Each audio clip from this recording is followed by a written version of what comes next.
Anunnaki. Pô, isso é legal pra caramba esse assunto, né?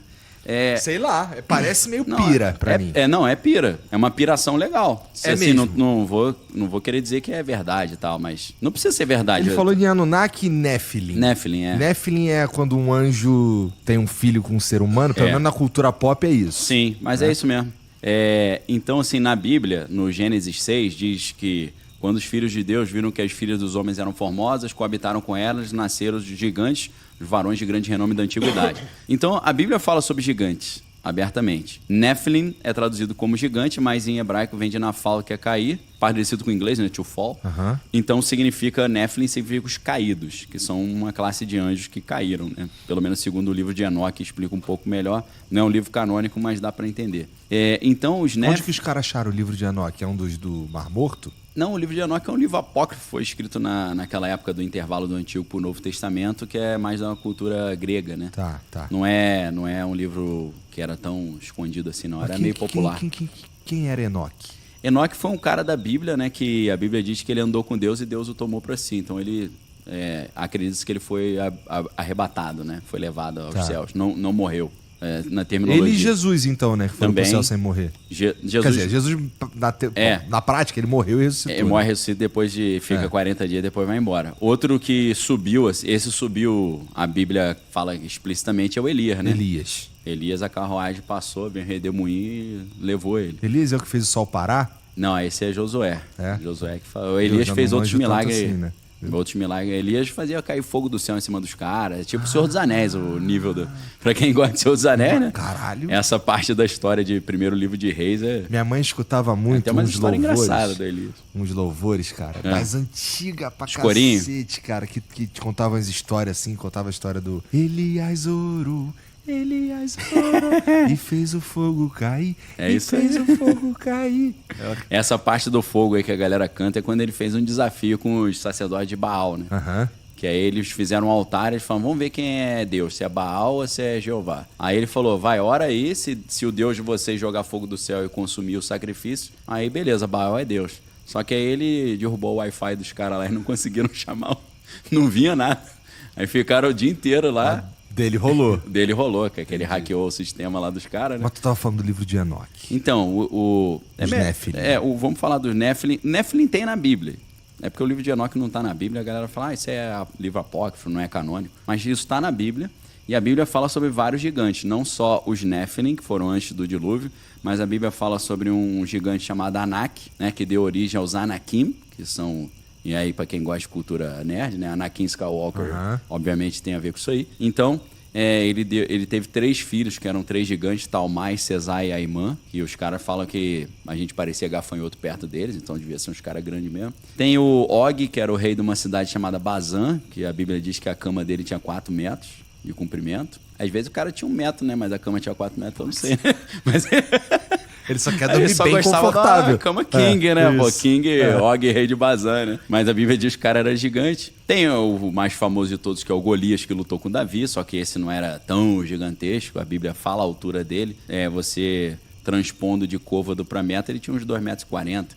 É grande pra caramba, mas não é. Pô, o cara é o tamanho da árvore, né? Então, a Bíblia fala muito sobre isso. E segundo essas teorias bem mirabolantes, foram os anjos caídos que fizeram uma espécie de engenharia genética, né? O anjo não chegou aqui e engravidou a mulher. O que dizem é que nos rituais de fertilização, que eram comuns no mundo antigo, esses seres espirituais apareciam em forma feminina, sugavam os espermatozoides, depois ele voltava numa forma masculina e inseminava a mulher. Ele não tinha órgão reprodutor e nem inventou nada, ele trabalhando em cima de material humano, né? Isso entra um pouco naquelas lendas que falam sobre súcubos e íncubos, né? Isso está falando um pouco, você está falando ainda do livro de Enoque. É lá que está esse tipo de... O livro de Enoque não explica com esse detalhe. No livro de Enoque fala que havia 200 anjos chamados de vigilantes, né? The Watchers em inglês. Em hebraico não tem muito isso na Bíblia, né? A Bíblia chama Bnei Elohim, que são os filhos de Deus. E esses 200 anjos que tinham a missão de proteger a terra, eles descem, eles são seduzidos pelas mulheres ali. Então eles descem na terra e conseguem engravidar essas mulheres. O livro de Enoque não vai explicar tecnicamente como eles fizeram isso. E aí dessa relação nascem os gigantes que eram sempre do mal. Isso é estranho, né? O gigante era sempre contra o povo de Deus e tal.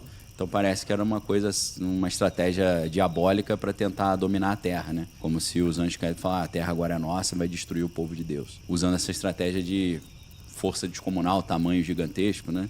Mas quem é cristão sabe que na Bíblia fala sobre gigante, né? Então gigante é algo que está ali na Bíblia, né? E tem algumas histórias que o Museu Smithsonian tinha, uns fêmures gigantes, mas eles tiraram porque atrapalhava a teoria da evolução, que não fazia sentido ter um gigante. Então, tem alguns paleontólogos aí que dizem que existem registros fósseis disso. Eu não sei exatamente, mas... Mas é sempre interessante. É interessante, né? pra caramba essa história. E isso tem a ver com... o início das religiões era a busca por fertilidade, né? Então o cara pedia para os deuses o quê? Que a minha colheita seja fértil, né?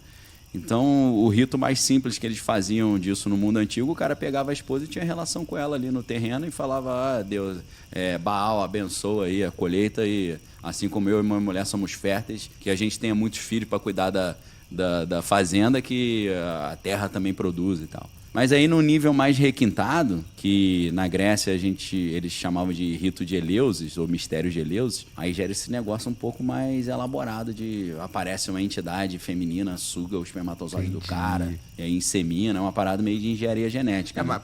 Mas isso daí faz um tanto mais de sentido, porque, bom, um anjo fecundar um ser humano... não devia ser possível. É uma parada meio estranha, meio sem sentido, né? Porque, vamos lá, um anjo não é um ser humano, né? Não. Então como é que eles podem ter filho? É que nem... Ainda mais engravidar. Imagina o anjo amamentando, a criança fazendo pré-natal. É meio estranho, né? Fica meio, né? Teste do pezinho no neném. E os Anunnaki é ET, e aí já é papo de ET, né? Então... mistura um pouco, né? Porque seriam você pode... os deuses astronautas, Daniel? Pode ser também, né? Eric von Däniken, né? O livro era os deuses astronautas. Eu sou eu me digo que eu sou um fólogo cristão, né? Eu me amarro nesse assunto. Falo com muito cuidado também, que é xaropagem geral, né? Pra falar que isso é... Então vamos pirar um pouquinho aqui, tirando... Dá pra pirar à vontade, eu não tenho medo nenhum. Isso, assim... Mas eu aviso, atenção, alerta, estamos pirando agora. Isso, assim, não é mais um pastor. Não vou te obrigar a acreditar no que eu tô dizendo. Pois é, mas como é que tu caiu nessa... Por que te interessa? Batalha espiritual, por causa da batalha espiritual. Porque essa fabricação do gigante seria uma primeira estratégia de Lúcifer para tentar dominar a Terra. E não só dominar a Terra criando soldados gigantes, mas também tentando depois replicar o que Deus fez com Jesus, né? Porque para Deus conseguir se transpor para dentro de um corpo humano, ele teve que criar um corpo humano geneticamente modificado. Porque Maria não foi engravidada por José, foi um nascimento virginal, né? O Espírito Santo desceu sobre ela e ela concebeu ali. Então Deus colocou um corpo ali especial, capaz de receber o Espírito de Deus, né? E dentro da teoria do advento do anticristo, ele vai ser fabricado de forma semelhante. Olha que interessante. É o rito de magia sexual. O rito de fertilização. Então ele... Mas o anticristo, esse anticristo está falando aí, sim, que seria concebido desse jeito aí. Sim. Não é o mesmo anticristo que a gente está aqui pirando que seria o Trump. Então pode ser que o Trump tenha sido concebido assim, eu não sei. Será? Alguns xaropes dizem que sim, né? Que ele foi concebido dentro de um ritual de magia sexual. Que esses rituais existem. Agora, se o anjo, se o demônio insemina, eu não sei, mas que os cara praticam isso, eles praticam. Tá. Tem gente que acredita nisso. Você está falando dessa sociedade secreta, tipo o sim, Código da Vinci? Sim, exatamente. Na verdade, em vez de ser priorado de Sião, é a ordem dos 9 homens desconhecidos. Caralho, essa que é a ordem. Se eles são desconhecidos, como é que tu tá ligado neles? Que ele deu mole, né? Aí eu conheci... Não? É porque alguém tava lá dentro. Talvez sejam 11. Soltou o bizu. Talvez sejam 11. E, ainda bem que só descobriram o 9, mano. Tem que ser 9 porque a numerologia é muito forte pra eles, né? Por quê? 9 é um 6 de cabeça pra baixo? Não, porque 9 é um número... os números... Primeiro a gente tem que entender que pra eles o número é muito importante, por causa da numerologia. Por que no caso do 9? O 9 é um número que é chamado número do egoísmo. ou da vaidade, ou do orgulho, tipo, eu sou o cara. Porque todos os múltiplos de 9, se você soma os números, vai dar 9. Né? 9 vezes 2, 18, 8 mais 1 é 9, 27, né? 3 vezes 9, 27, 7 mais 2 é 9, e assim sucessivamente. 9 vezes 9 é 81. Daí pros caras é importante que seja 9. Tem essa força no mundo espiritual. O 11 também. Aí, os caras entendem de tarô, ele vai entender um pouco disso, ou de Kabbalah, né? Porque o tarô, você tem os arcanos ali, cada arcano tem um símbolo e tal. Então, eles operam em cima dessa lógica da simbologia do número, da força espiritual do número para trazer algo à realidade. Kabbalah é uma vertente mística da cultura judaica. É misticismo judaico. Mas tem vários níveis, várias interpretações, né? Mas a Kabbalah é considerada um sacramento também? Tipo, sacramento? No sentido de, peraí... uma iniciação ali? Alguma coisa assim. Um rito de passagem? Tipo, as pessoas passam por um cara que... Depende da interpretação. Tem uma linha judaica que o cara só pode estudar Kabbalah a partir de 40 anos de idade, tem que ter filho e tal, aí ele tem uma iniciação na Kabbalah. Tá. Mas a Kabbalah tem várias interpretações, né? Você pode usar aquilo ali para tentar entender Deus melhor, tentar se entender melhor, para tentar criar um business, ou então para... ser coach. Também, total. Para conseguir dominar a mente das pessoas, eles usam para isso. Se você consegue... O cristianismo não tem uma vertente mística como a Kabbalah, tem? Com certeza tem. Se você pensar de certa forma, a maçonaria foi criada por certos graus, foram criados por cristãos, né? A Rosa Cruz também. Tanto que a antiga e mística Ordem Rosa Cruz, ela remonta ao Egito, mas se você pensa você tem o Christian Rosenkreuz, né, que é o fundador, mas ela tem alguns desenhos, você vê que é a rosa e a cruz em cima. Então é o misticismo, poderia ser visto como misticismo cristão. Por que a rosa? Mas o cristão olha para isso daí e identifica que aquilo ali de fato comunica com ele, que é cristão também? Porque, em geral... A maioria dos cristãos tem medo, aversão a isso, porque ele considera pecado fazer diabo. Considera como se fosse magia, né? Então seria algo proibido dentro do que você vê na Bíblia lá em Deuteronômio 18 e tal, diz para você não fazer adivinhações, nem magias e tal. É claro que muitos maçons e Rosa Cruz se consideram cristãos e eu não vejo nenhuma dicotomia com isso. Tem vários pastores maçons. Mas há um problema na Bíblia, né, com relação a isso, porque tem algumas práticas ali, ainda que elas sejam secretas, mas pelo que alguns livros e ex-membros falaram, você fala, poxa, cara, isso aí não tem como o cristão fazer, né? Meio anacrônico, né? É igual tu torcer pro Corinthians e pro São Paulo ao mesmo tempo, você fala, poxa, escolhe um pra você torcer aí. Né? Mas tu estudou, por exemplo, tu falou aí, o cara que manja de tarô, o cara que manja de Kabbalah, o cara sabe qual é do 9, que não sei o quê. Então tu foi olhar essa parada. Foi, com certeza. Minha família, a parte da minha mãe, é tudo maçom e Rosa Cruz, pô. Então eu tenho esse DNAzinho dessa curiosidade pelo oculto, né? Tu não foi Demolei, não? Não fui, não. Ninguém me chamou. Nem Lauto, nem nada. Ordem paramaçônica. Entendi. Demolei é maçonaria antes de 18 anos, né? Garotão. Juvenil. Garotão. Porque maçonaria só pode entrar com 18 para cima. Eu lembro no quartel, inclusive, tinha um moleque que ele falava que ele era Demolei, que não sei o quê, e eu ficava olhando aquela porra assim, sem querer, sem entender muito qual era do bagulho. É a moral da história. Porque pra mim, assim, qual que era o bagulho do maçom? Pra mim. Sim. Eu via os caras falando disso daí como uma galera que se ajudava. Sim, também. Fraternidade. Então, por exemplo, o maluco dá 3 pontinhos na assinatura. Aí vou dar uma moral. O outro ali. maluco lá, esse daqui é dos nossos. Vamos dar uma força aí. Toma aqui uma força aí. E eu achava maneiro essa porra. Mas aí eu escutava esse princípio é interessante. Escutava as outras histórias dos caras que grau tanto lá que o maluco andava com a capa do Drácula e dormia dentro do caixão. Tá ligado? Eu ouvi isso pra caralho. Eu já não sei. Tem outras ordens vampíricas que os caras fazem isso, né? Na maçonaria eu não sei. Ordens vampíricas. Vampiras. Eclésia gnóstica, os caras fazem isso. Calma aí, então tu não tá de sacanagem. Não, existe. Ordens vampíricas. Existe, pô, lógico. Os caras só vivem de noite. Se o cara virar lobisomem, tem tudo ali. Não sei se ele vira, mas eles dizem que vira, né? Aí tem que cruzar o abismo, né? Cruzar o abismo são os últimos 3 níveis lá da árvore da vida da Kabbalah, né? O abismo é o número 11, pô. Por isso que o 11 é um número importante também. E isso daí leva uma vida pra tu entender essa porra, eu imagino. É um estudo... Dá pra ficar a vida inteira estudando e... Às vezes o cara fica a vida inteira estudando e não entende, né? Porque não chegou no grau. Eu não cheguei, que eu nunca fui iniciado em nenhuma ordem dessa. Eu estudo os caras que saíram de lá e falaram alguma coisa. Os caras trocam ideia contigo sobre como é Não, lá. os livros, né? Os livros. Entendi. Tem um cara chamado William Schnoebelen, ele já foi dessas ordens, ele conta. Tem o Leo Zagami, que é um italiano.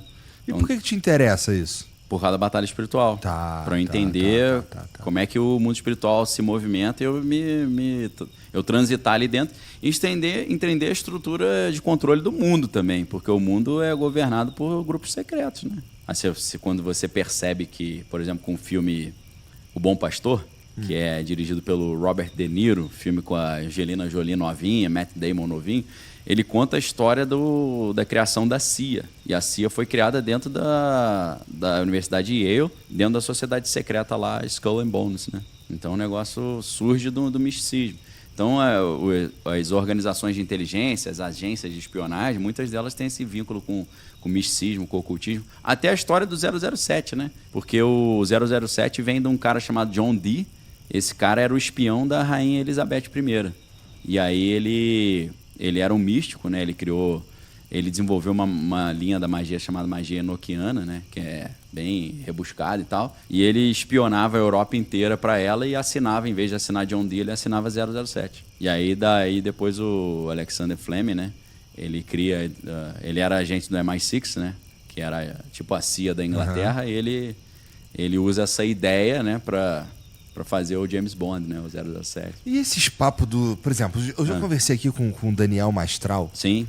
Fiz um podcast com ele outro dia. Então, ele conta umas histórias muito sinistras, cabreiraças, assim. Falando que ele invocou um demônio. Sim. Tá ligado? Como é que tu recebe essas afirmações aí, cara? Tipo, eu invoquei um demônio. O que tem? Como é que isso entra na sua cabeça? Tipo, cara, é possível, ou isso daí é uma pira do caralho desse cara, ou não, tudo possível, que se fala aqui tá meio estranho e tal. Tipo, em vez de eu estar conversando contigo, tem um capeta, tipo um dragão sentado aí. Que assim, imagina, sem câmera. Mas tu invocou um bagulho e aí tu tá trocando ideia com um cão miúdo. Não é tão simples assim, né, cara? Não é tão simples assim. O nível mais básico é um tabuleiro de Ouija, pô. Isso aí é altamente sinistro, o tabuleiro de Ouija. Eu acho sinistro, mas, cara, eu também nem acho que é verdade. Brincadeira do copo. Brincadeira do copo, cara. O moleque fazia lá na rua lá, pô. Tá ligado? Pô, tem que fazer na moral também, né? Então, aí eles faziam na moral, tá ligado? E aí, porra... Não, tem a brincadeira, tem a zoação, mas eu acho que se o cara fizer direitinho, ele liga um motor sinistro ali, espiritual ali. Já vi gente que destruiu a vida com essas paradas. Conheço várias. Em que sentido destruiu a vida? A vida para de funcionar a partir do momento que ele começa a lidar com isso. Os caras, lá em Cabo Frio, no Rio de Janeiro, a galera ia pra casas abandonadas e ficava invocando os espíritos. O espírito agarrou num moleque lá, o moleque ficou com problema psiquiátrico. Aí não conseguia mais ir pra escola, a vida dele foi pro lixo. Caralho. Porque deu um BO lá, o espírito entrou e estragou a vida dele. Não é esmagador imaginar que existe assim, estamos todo mundo aqui. Tudo que a gente consegue ver, eu vou chamar de natural. Tá bom. Tá bom? Tudo que a gente consegue ver que é natural, o mundo visível, isso daí. E assim, se a gente for parar pra pensar legal, a gente pensa, tá bom, existe um mundo espiritual. Sim. Daí quantas pessoas já morreram ao longo da história da humanidade? Uma galera, né? Então, apesar de que hoje tem mais gente que já passou pelo planeta Terra, né? Porque antes a galera morria cedo, tinha pouca... Tudo bem, mas vamos dizer a mulher tinha 10 filhos, um só sobrevivia. Mas vamos dizer que todos esses que nasceram e morreram, ele tinha um espírito único. Sim. É isso que a tua doutrina diz? Pra mim, sim. Cadê esses caras? Cadê esses caras? Então é nas dimensões espirituais aí. Então, meu irmão, não é um pouco esmagador imaginar que, assim, tem gente pra caralho que tá por aqui, meu irmão? Mas você tá falando da galera que morreu? Tipo... A galera que morreu tem outra... Na minha visão, posso estar errado, tá? É apenas a minha visão. O cara tá em outro plano espiritual, outra dimensão. Isso é em outro planeta? Não, é outra dimensão. Pode ser aqui, só que em outra dimensão, né? É diferente de ser outro planeta, né? Total, é diferente de ser outro planeta. Mas pode ser outro planeta também, não sei. Mas não nessa dimensão. Você não vai ir lá, chegar lá e encontrar com o cara. E tá lá os amigos lá, né? Você vai encontrar se você conseguir abrir um portal dimensional e conversar com ele, né? Rua de Ouro. Tu não vai chegar lá tu não vai chegar em Vênus e vai ter umas ruas de ouro, né? Sei lá, cara. Já viu as pirâmides de Marte lá? Um negócio sinistro. Calma aí, Daniel. Calma aí, Daniel. Daqui a pouco eu tô falando de terra plana, pô. Não, terra plana não. Eu falo de Curupira, mula sem cabeça, não é terra plana não. Esse lance do plano espiritual também é muito interessante. Chama minha atenção pra caralho. Porque, meu irmão, tá ligado que se isso for real... Sim. Muda tudo, né? Muda tudo, cara. Muda tudo. A gente é a mesma coisa que chegar marionete na mão desses caras. Chegar um disco voador aqui muda tudo também, pô. Lógico, claro. Porque a gente tá até agora acreditando que a gente tá sozinho. Sim. Ou, vamos lá, existe uma corrente mainstream dizendo que a gente tá sozinho e tal. E meio não acredita em Deus e tal. Sim.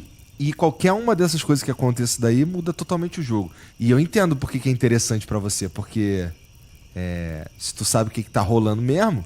Então, como você tinha falado, né? Partindo da linguística, você estuda os jogos do poder, aí tu vai subindo, meu irmão. Você vai subindo. Chega um momento que você vê o jogo de poder a nível cósmico, né? Espiritual. Quem é que manda no mundo, Daniel? É a BlackRock? Depende, cara? né? Nesse mundo... aqui. Seriam esses 9 homens desconhecidos, pô. Da onde tu chegou? Da onde saiu essa porra dessa ideia? Essa ordem, ela vem da Índia, indiana, os primeiros relatos, mas é uma ordem que hoje em dia é o topo do topo das sociedades secretas, segundo algumas linhas, né? Você teria as sociedades mais básicas ali, e no topo da pirâmide você teria os 9 homens. Quem fala isso é o William Schnobelen, que foi desses grupos aí. Acima dos 9 homens conhecidos tem os 7, que são 7 anjos caídos, e acima teria o olho que tudo vê, que é o Lúcifer. Isso nesse mundo aqui, né? Porque Jesus falou que Lúcifer é o príncipe desse mundo. O mundo jaz do maligno. Isso aí. E quem é o maligno? É o Lúcifer.